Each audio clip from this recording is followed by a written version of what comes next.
But that's what they want to do instead of maybe looking into it. So what happens in Washington when they deal with these subjects, it becomes very, very partisan. And there are days when I think it's almost deliberate because policies don't change. Here we are concentrating on this, so it diverts the attention from Guantanamo. You know, all of a sudden the Democrats, oh, we don't have enough money to close down Guantanamo. They have enough money. They sent money over to send troops into Pakistan or Afghanistan. No money was appropriated to go into Iraq. But the president didn't wait for the appropriation. He went and sent the troops to Iraq. Like there's not enough money to close down Guantanamo without a special appropriation. I mean, just the maintenance fees that you run, you could use it. So it's just a cop-out. So it's just a distraction. They get in there. I do think there's a real fight for power and control, but it is also a distraction from the real issue. Have we really talked about a change in our foreign policy? No. There's no change in our foreign policy. More money than ever, and more threats to more people, and we're in every bit as much trouble as ever before.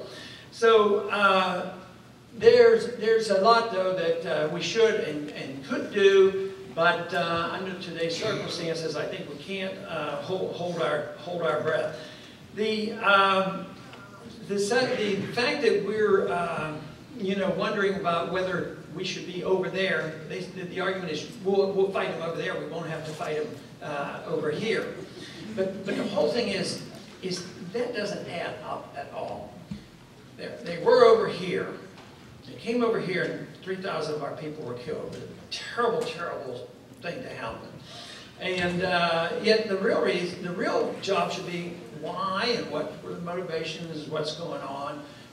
So we go over there with the argument, well, we've got to go over there and fight them. But we went over there, and we've lost 5,000 more Americans.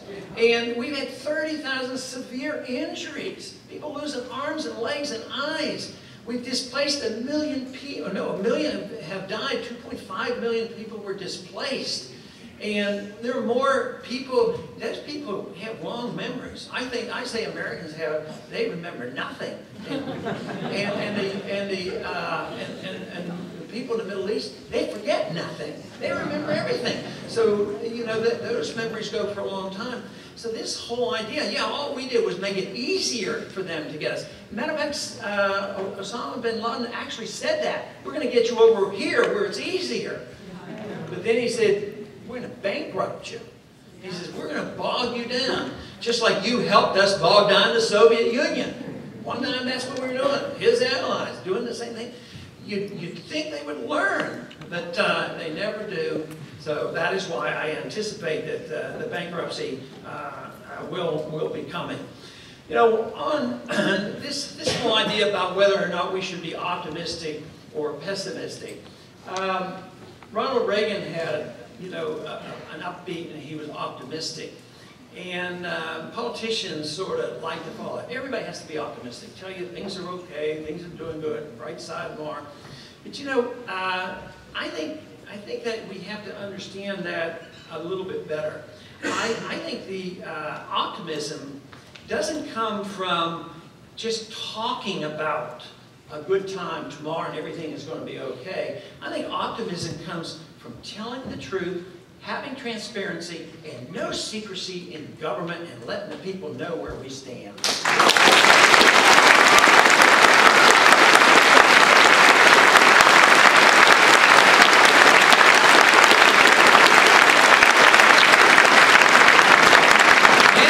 Then if we're confident with our ideas, and we have traditions that we can return to, and we have a document that we might follow, then there's reasons to be optimistic. On the other side of the coin, if there's total denial, if they won't admit the truth, if there's secrecy, and all we hear are the lies. If I can't even go to a briefing because I don't expect to get any information, I mean, the people, you must think, who am I going to listen to? Who do we believe in Washington? How can then when they can turn around and say, it's okay, we're going to take care of you. Your kids need education, we're going to give you money. Oh, they need health care. We're going to give you free health care. Oh, you need a house, we're going to give you a house. well, we own the car companies now. We're going to make sure your car companies are safe and sound. Insurance company, we own the banks. We'll bail you out. We have all the insurance in the world. And eventually the people won't believe. And that's what is happening now. They no longer believe. And that is justifiable. It is going to be this disbelief. But it is going to spread. It's here in this room, but it's going to spread. There's still a lot of people, like I said, a lot of people still come to Washington thinking if we just get there and start lobbying and grabbing our share, we're going to get more and we're going to be taken care of. But in time, it's going to change. This is why I am so convinced that it's important that you continue to do what you're doing in the Campaign for Liberty. Because it isn't what I do so much in Washington. I help along, but I can't change Washington. It's impossible. I give a speech. Sometimes somebody listens, sometimes not. A few of you might hear it. The program, the solution comes from you at the grassroots level. People so often ask me, well, what should I do? Well, do what you want to do. You know, everybody has a different job. The most important thing is we understand the issues, the concept, our history, understand the morality of this, the morality of freedom, the importance of the rule of law. The Constitution is not perfect, and yet the rule of law is very important. And if we can do in the Congress whatever we want with ignoring the Constitution, and then the President can go to war without a declaration, and the courts can do whatever they want, what's left? All you have to do is have one or two or three things you ignore, and you ruin the whole principle. So the rule of law is crucial. They say, well, this is it's old-fashioned, you know, it's a modern document, it has to be a developing document and modernized. Well, sure, fine. You know, amend the Constitution as necessary. But fortunately, it hasn't been amended too much. Unfortunately, it's been too often ignored. So we do have the tools. We need the energy. We need the people to study and understand. And that's why I am encouraged, because I think there are a lot more now than ever before. There were so many people out there that weren't so young that knew about this and understood it, have been studying, have read about it. But then the attractiveness of these views to young people really should encourage all of us, because this will make all the difference. Have you ever watched on television when there are attempts at overthrows or revolutions taking place in other countries, usually on campuses? You know, just think of Tiananmen Square. You know, even though that ended badly, China changed to some degree. But it was the young people who get energized.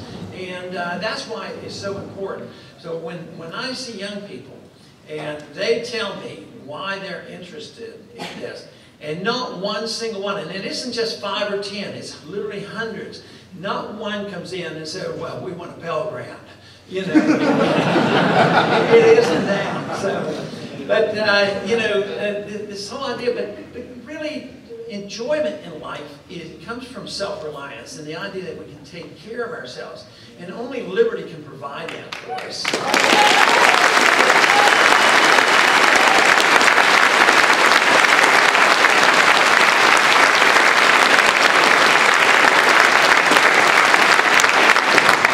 In life, we should strive for excellence and virtue. If we live in a free society, we can have a reasonable chance to have a fulfilled life doing that.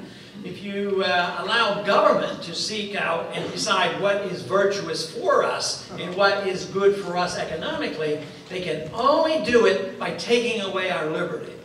So that is the key to it. It is our liberty that is key to all our solutions, and belief in that and conviction of that. And believe me, I'm optimistic we can work our way out of this. Thank you very much.